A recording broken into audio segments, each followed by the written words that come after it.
It is year 2022 and the game's constantly running to find the best graphics to create in an industry. But there is some games that really focus on something different, and today's game is something that we call fun. Fun, fun, fun. But one thing I would like to say from the beginning, it is not fun for everything. If you haven't noticed that there was few years ago and maybe more than 10 years ago some guy called hmm what his name was, let me guess. Well, call him like too easily a postal dude. The guy with the nice kind of gold beard, looking crazy. Maybe you've seen some memes with the silencer like a cat on a gun. So you probably understand who I'm talking about and what a game is this.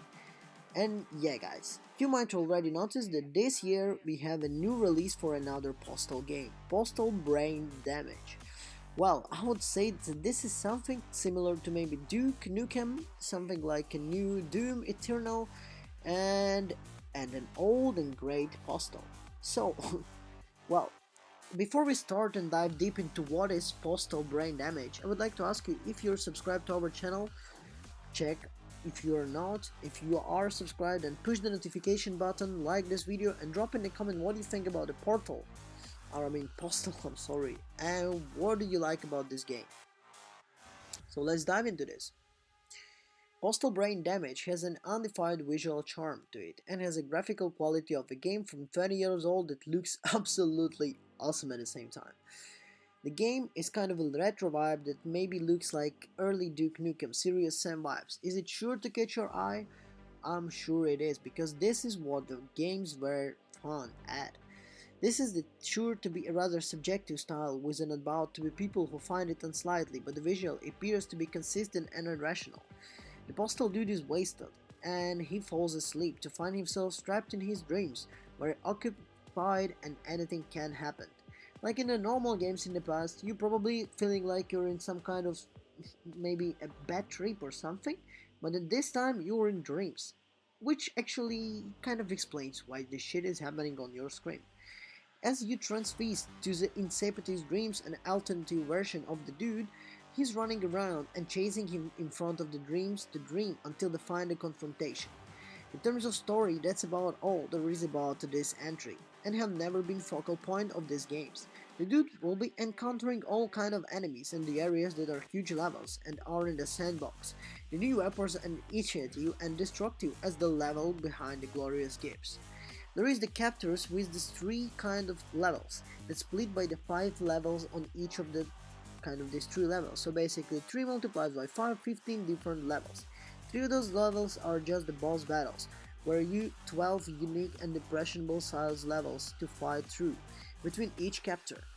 The dude loses his weapons, which can be mind kind of frustrated with the arsenal you build across each of them, but I'm not gonna dive deep into why it is happening. There is a mild frustration with an arsenal, of course.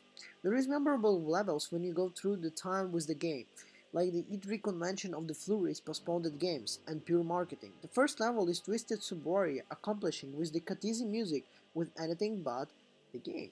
Then you can make a trip down to Mexico, giving us the most distinct levels there. Naturally, you have the several levels and the fun trip to Asylum that was kind of not that good enough. And then you even go to space. So guys, believe me, the level design in these games is really great and you see a lot of different kind of levels.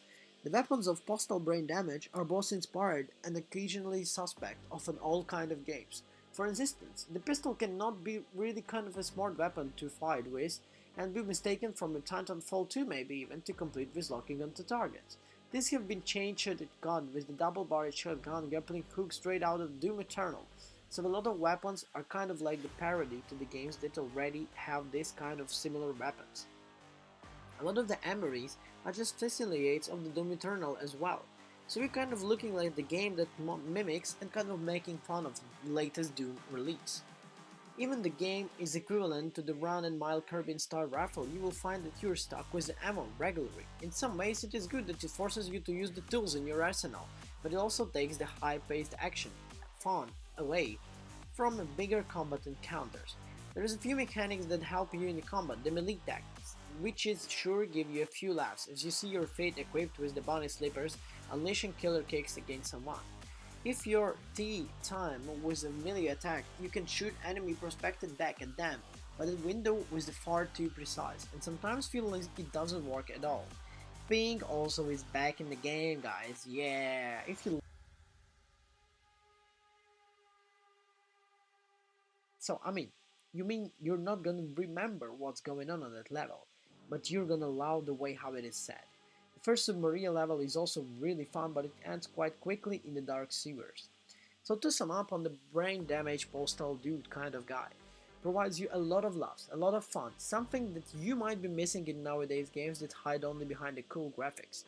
And it doesn't have the story, it just has some fun-paced gameplay, with a fast shooting, fast running, and kind of like a retro shooting vibe, with the level designs on a different kind of platforms.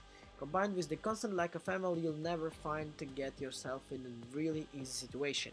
To finish it up, we are not always giving marks to the games, but this one I think deserves 10 out of 10 because of how fun it is and how cool vibes are bringing back with this one. Thank you everyone for watching, and I hope to see you in the next one. Ciao.